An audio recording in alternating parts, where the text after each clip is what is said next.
नमस्कार, मैं पुष्पा एक बार फिर से स्वागत करती हूँ आपका अपने YouTube चैनल टीचिंग माइलस्टोन में। आज मैं आपसे शेयर करूंगी सीटेट एग्जाम को प्रिपेयर करने के लिए कुछ ऐसी स्ट्रेटेजी जो आपको एग्जाम प्रिपेयर करने में बहुत हेल्प करेगा।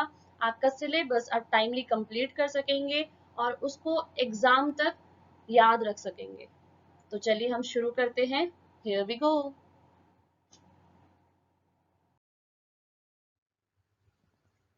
किसी भी काम को करने के लिए हमें ये पता होना चाहिए कि उसका उद्देश्य क्या है। अगर उस काम को आप अंजाम तक पहुंचाना चाहते हैं तो आप उसको जानिए कि आप उस काम को क्यों कर रहे हैं। जब तक आपको ये नहीं पता कि कौन से पर्पज से आप उसको करना चाहते हैं, तब तक आप उस चीज तक पहुंच ही नहीं सकते, उस काम को पूरा कर ही नहीं सकते। ये काम करना सिर्फ आपके मन के अकॉर्डिंग ना हो कि आपका मन किया तो आपने कर लिया, परिवार वालों ने कह दिया तो आपने कर लिया, फ्रेंड्स कर रहे हैं इसलिए हम भी कर लेते हैं। अगर आप इस तरीके से तैयारी करना चाहते हैं तो आप बिल्कुल गलत करेंगे। पहले आप ढूंढिए कि आपका पर्पस क्या है, आपको क्यों करना है, इसको करने के बाद आपको मिलेगा क्या, आगे क्या। जब तक इन क्वेश्चंस के आपको आंसर नहीं मिलेंगे तब तक आप अच्छे से प्रिपेयर नहीं कर पाएंगे। आपका माइंड उस चीज के लिए कमांड ले ही नहीं पाएगा, क्योंकि माइंड को आप जैसी कमांड देते हैं और जितनी स्ट्रांग कमांड होती है, माइंड उस चीज के लिए वर्क करना स्टार्ट कर देता है। तो इसलिए सबसे पहले आप इस चीज का पर्पस जानिए कि आपको एग्जाम क्रैक क्यों करना है, आपको सीटेट में अच्छे मार्क्स क्यों लेके आने हैं।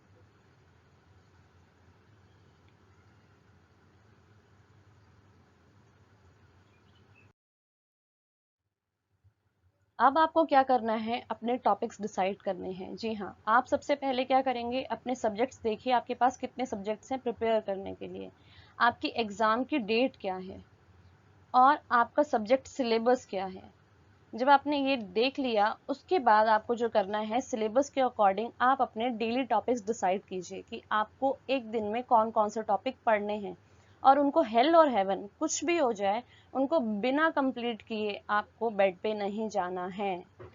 आप ट्राई कीजिए कि आप लिमिटेड टाइम में जो भी आपने डिसाइड किया है उसको कंप्लीट कीजिए और उसको ख़त्म कीजिए उस टॉपिक को।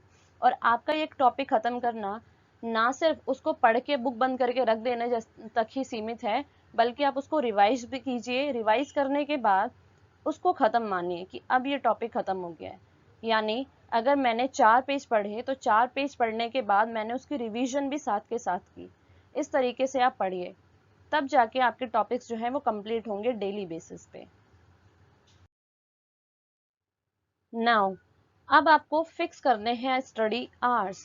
Fix your study hours. ये किसके अकॉर्डिंग होने चाहिए, ये आपके एग्जाम डेट के अकॉर्डिंग ही फिक्स होंगे।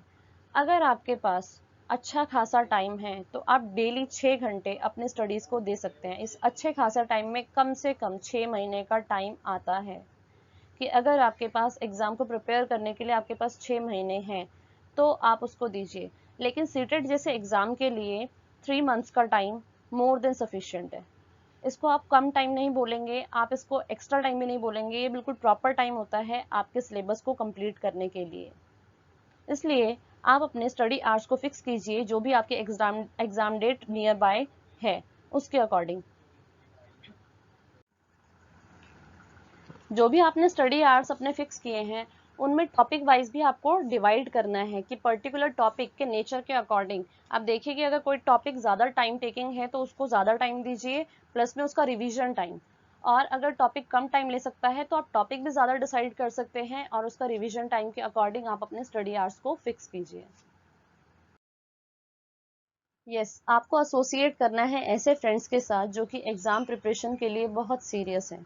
उनको कोई फ़र्क नहीं पड़ता कि एग्ज़ाम डेट्स को पोस्टपोन कर दिया गया है, अभी एग्ज़ाम्स नहीं होंगे। इसलिए आप अपनी प्रिपरेशन ऐसे फ्रेंड्स के साथ रह के करिए जो कि एग्ज़ाम को बहुत अच्छे से क्रैक करना चाहते हैं, बहुत अच्छे मार्क्स लेके आना चाहते हैं।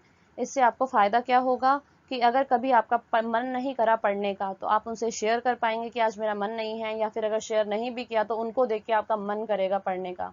यानी एक पॉजिटिव कंपटीशन की फीलिंग आप रख सकते हैं उनसे।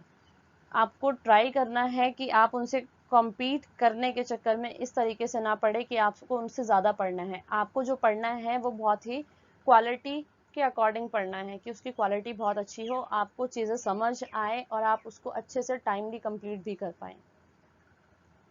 प्लस आपको क्या करना है, डेली अपने फ्रेंड्स को अपनी टू डू लिस्ट बतानी है कि आज आप ये टॉपिक प्रिपेयर करने वाले हैं, और उसके बाद जब आप उसको कर ले तो आप उसको बताइए कि आपने ये टॉपिक्स प्रिपेयर कर लिए हैं। एक और बेनिफिट आपको क्या होगा इससे, अगर बाय चांस आपको किसी टॉपिक में कंफ्यूजन आ जाती है या आपके फ्रेंड को आती है, अगर आपको कंफ्यूजन हुई तो आपके फ्रेंड आपको हेल्प कर देंगे, अगर उन्हें कंफ्यूजन हुई तो आप जब उनको हेल्प करेंगे तो आपका जो टॉपिक है वो बहुत अच्छे से प्रिपेयर हो पाएगा।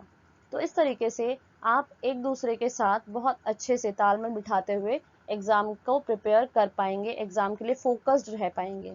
क्योंकि जैसे चीज़ों का हम संग करते हैं, जैसे लोगों का हम संग करते हैं, उन्हीं के अकॉर्डिंग हमारा माइंड सेट होता जाता है। और अगर आप ऐसे लोगों के संग में रहेंगे, ऐसे लोगों के एसोसिएशन में जो एग्ज़ाम के लिए बहुत ज़्यादा डेस्परेट हैं इसको क्रैक करने के लिए, उन लोगों के साथ रह के आपकी एग्ज़ाम की प्रिपरेशन बिल्कुल सही दिशा में, राइट डायरेक्शन में हो पाएगी। आपको करना है प्रैक्टिस, किसका, प्रीवियस ईयर क्वेश्चन पेपर का। प्रीवियस ईयर क्वेश्चन पेपर से आपको एग्जाम का पैटर्न पता चलता है कि एग्जाम में किस तरीके के क्वेश्चंस पूछे जाते हैं और कौन से क्वेश्चंस रिपीटेड टाइम आपसे पूछे जाते हैं, और इम्पॉर्टेंट टॉपिक्स कौन से हैं, किस टॉपिक पे आपको ज़्यादा टाइम देना है और किस टॉपिक पे कम। कई बार ऐसे टॉपिक्स पे हम ज़्यादा टाइम लगा देते हैं जिसको इतना टाइम देने की ज़रूरत थी ही नहीं, और हम उसके लिए प्रिपेयर करते जाते हैं, और इस चक्कर में हमारा ऐसा टॉपिक छूट जाता है जो कि एग्जाम पॉइंट ऑफ व्यू से इम्पॉर्टेंट था। आप जब प्रीवियस ईयर क्वेश्चन पेपर लगाएंगे तो आपको सबसे बड़ा जो फायदा होने वाला है वो ये कि जब आप पेडागोजी सेक्शन के क्वेश्चन देखेंगे तो उसमें क्या होता है कि आपका हर एक क्वेश्चन में दो ऑप्शन जो है वो बिल्कुल ही खत्म होते हैं, बिल्कुल नेग्लेक्ट होते हैं, कि उनको तो आप देखते ही बोलेंगे कि वो है ही नहीं, हो ही नहीं सकते। और दो ही ऑप्शन ऐसे होते हैं जिनमें बच्चा जाके फंसता है कि इस ऑप्शन को मार्क करूं या इसको, और फिर मोस्टली चांसेस ऐसा होता है कि हम गलत ऑप्शन को मार्क करके आ जाते हैं। ऐसा क्यों होता है, क्योंकि हमने प्रीवियस ईयर क्वेश्चन पेपर उठा के देखे ही नहीं या फिर उनकी अच्छे से प्रिपरेशन नहीं करी। आप प्रीवियस ईयर क्वेश्चन पेपर लगाइए, उसमें देखिए कि आपकी क्या मिस्टेक हो रही है। एग्जामिनर आपसे कुछ स्पेशल एलिजिबिलिटी चाहता है क्योंकि ये आपका टेस्ट ही एलिजिबिलिटी टेस्ट है, वो आपसे एक अलग प्रकार की योग्यता चाहता है as a teacher.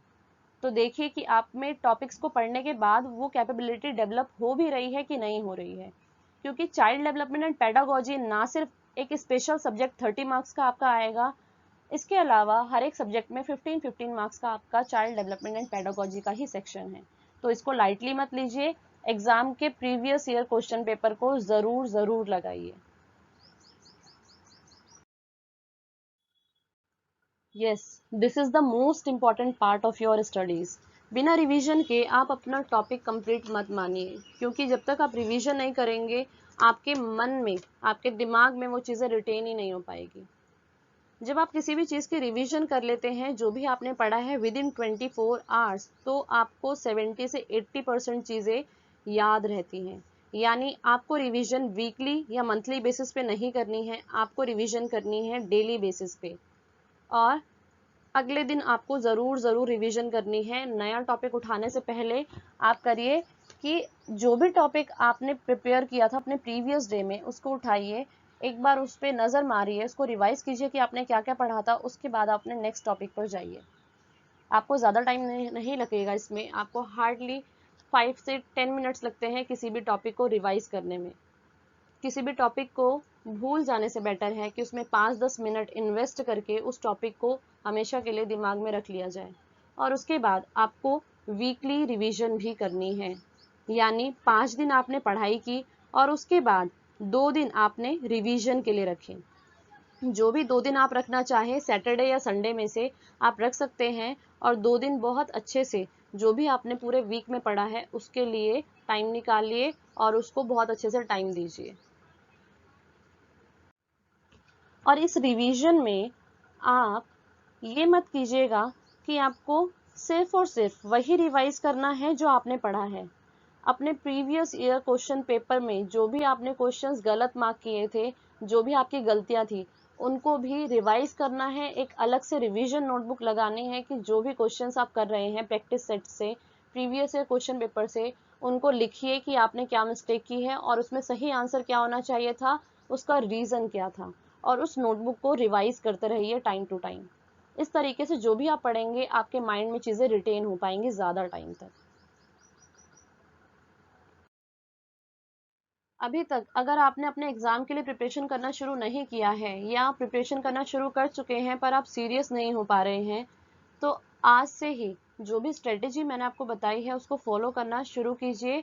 It will definitely help you to crack your exam. Till then, subscribe my YouTube channel. Do not forget to like and share and hit the bell icon for all latest video update. Stay tuned with us. Stay blessed.